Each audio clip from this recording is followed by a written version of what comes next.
everyone's obviously talking about the SCG at the moment. From a player's perspective, did you watch it the other night, and what were your thoughts? I didn't watch it, but I've heard a few things. I hear that the AFL is going to make a call on it over the next couple of days, but to reiterate what JL said, like player safety is the main priority. But if the AFL clears it to be played on, then we're ready to play there or wherever else the AFL puts us. When you're unsure of footing out in the ground, how does it change the way you play? Well, you got to try and keep your feet as much as you can. Keep your feet under you. There's a lot of footwork that we do as midfielders, particularly to try and stay on your toes. Because if you fall over, then you're no good to anyone. Also, depending on the weather, you can look at longer stops. Obviously, you're not allowed to wear medals, but you can get some mould screw-ins. Try and give yourself an advantage there. What do you normally wear? I just wear normal Nike boots, but I do have a pair of screw-ins that aren't medals, so I'll definitely be bringing them. Have a couple of options to play with. When you say normal, as in studs or blades? Studs, but they're like a bit longer, so you can screw them in, and they're a little bit longer than what they would usually be. Does that make a big difference when you wear them?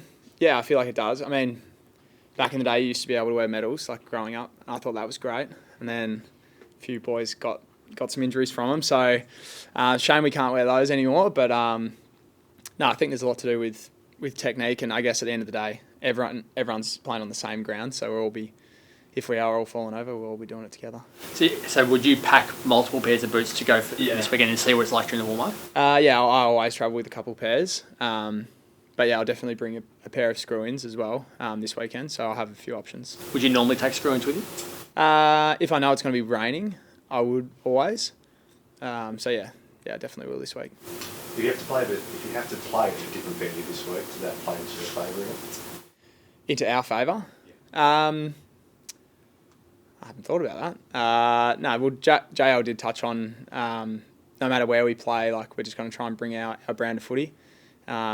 We've played well on the SCG in the last couple of times we've been there, so I don't really mind where we play. JL said in the meeting we'll play on the Moon if we have to, but we'll go out there and try and get a win. So what was his message? He's obviously addressed it for you all. How did he phrase it, and did he give you any timelines or anything like that? I think he just said the AFL is going to make a call. It's out of our hands, but wherever we do play, there'll be 4 goalposts either end, white lines to play on, and we'll just go over there and try and play our footy. We know we're flying to Sydney, so not much changes.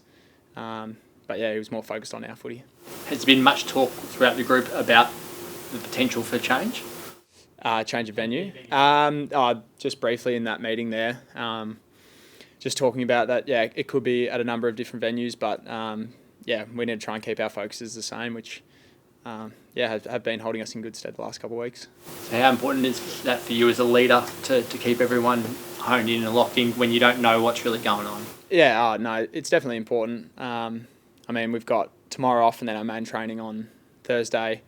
We've got a few things that we definitely need to improve on from last weekend. So, keep our guys focused on those big buckets, and the venue that we play at isn't the biggest focus, no. And if you end up at NG where you were the other week, what sort of surface is that like? It looked a bit spongy. It actually held up quite well last time we were on it. Considering the amount of rain it had in the lead up, I thought it drained well, and obviously we played quite well on it. So if we end up there, I won't be upset. No matter where you play, you're playing the Swans this week. It's early in the week, but what do you expect?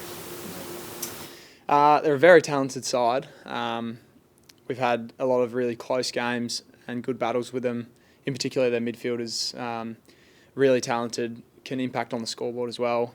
With both teams really have a lot to play for, so I'm sure it'll be a really good game, really strong in the contest, and hopefully exciting to watch. But they've got some guys that can win the ball on the inside and then impact going forward. So we'll definitely have our work cut out for us. And just for you guys, how far has the team come from that loss to the Swans back in round 2? We've improved a lot. Still got plenty to work on, but the consistency of our I guess if you looked at round 2, we're probably putting together 1 or 2 quarters of fair footy. Now we're starting to see more 4-quarter efforts. Our connection between all 3 lines has improved a fair bit as well. So, yeah, hopefully we're a lot better than the last time we played them. What are the lessons from the way St Kilda has specifically gone against you guys for the way they've set up in midfield in both games, which allowed them to get on top, and how other teams will probably try to copy something similar? What do you learn from it now? Yeah, we've been looking at a bunch of footage today. Obviously, yes, a lot of teams are going to be bringing up numbers around the stoppage, and there's different ways you can try and beat teams, and we're going to try and obviously use our spares that we're going to have behind the ball if they want to play like that. Try and bring the ball through the corridor, really expose them that way.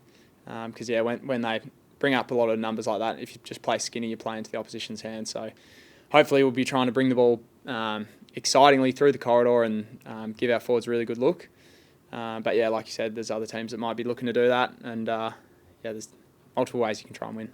Looks like they were just standing in the way of yourself and Caleb as much as possible, and not giving you the chance to get towards the footy to win it. Is that the nub of what the tactic was? They definitely were putting some attention into us, and they did last time as well. Gives us a lot of opportunity for other guys to step up and win their footy. And then, like I said, we were able to get usually a +1 behind the ball, which worked into our favour. Clarkey was really damaging, sort of as that spare off the half-back. So, if Caleb and I aren't getting a lot of the ball, that means it can happen for other boys, and we can try and beat them a different way. You're not a tall midfield. How difficult is it when you're playing against the taller and wider midfielders when a couple of them are just literally trying to stop you from getting anywhere near the footy? Obviously there are some big bodies that we come up against, and we've got a couple ourselves. Me and Caleb maybe not the biggest bodies, but Luke Jackson can play mid for us. Matt Johnson's got a really big frame, so we've got a few guys that can get really physical. Caleb and I probably move around a little bit more and like to have the ball a little bit more on the ground, but we need to lean on our teammates like we did on the weekend, and a few boys really stood up. Do you feel that the reliance on yourself and Caleb to get big numbers, now that you've proven that you can win without that happening, is that a real positive for the group? Yeah, definitely. From a midfield perspective, we were looking at how other guys really took steps forward in their role. Caleb and my numbers weren't amazing on the weekend, but we were able to get the ball inside 50 a lot more than St Kilda were able to, and our work rate to get back and support our backs was still really strong. So it is positive when you can look at some of the younger guys that are really starting to step into their new roles now, and even like I already touched on Luke Jackson, but for him to be able to play a bit of midfield time and really have an impact was great as well. How did you feel when you heard that Nat Fyfe had pinged a calf? Devastated for him. Obviously, I love having him in the team. He's such a superstar and an amazing leader for us, but really flat for him. I've got no doubt that it's as devastating as it would be for him. He's going to be back in a couple of weeks and he'll be ready to go again, but he's one of the most mentally resilient guys we've got, so he'll work through this and we'll have him back in no time. Did you know during the game that the sub wasn't available? No, I actually didn't. The players didn't find out, so I just thought we were saving him till right at the last minute. And then, afterwards, he said he was feeling something in his calf, so not ideal. But he'll work through it and we'll help him. We'll wrap our arms around him. He's such a legend of the club and such a legend of the AFL and stuff. When you see him constantly just not able to get right at the moment, how emotionally deflating is it for you as a mate of his and to see him going through it? Yeah, injury is the toughest part of the game, in my opinion. Devastated to see him have different things bobbing up. But there aren't too many guys that could handle it. I don't think, like Nathan can. And obviously really really flat for him. But we've got the right people in place that can help him get back to his best. And I'm sure we'll be seeing that right come towards the next maybe 3 or 4 weeks, I think we've put it out as. So outside of his footballing ability, how important is he from an emotional standpoint and an inspirational standpoint for the group to have him as part of the 23? Oh, well, even though he's not the captain anymore, he still is one of our best leaders. Doesn't have a title per se, but he's a really calming presence, even when he's on the bench. If guys are coming off flustered, he's able to talk to them and help them see the game really clearly. And I love playing with him, not only for his skill and the way he competes, but his leadership is huge. And to not have him for the next couple of weeks will hurt, but the group definitely wants to see him back out there.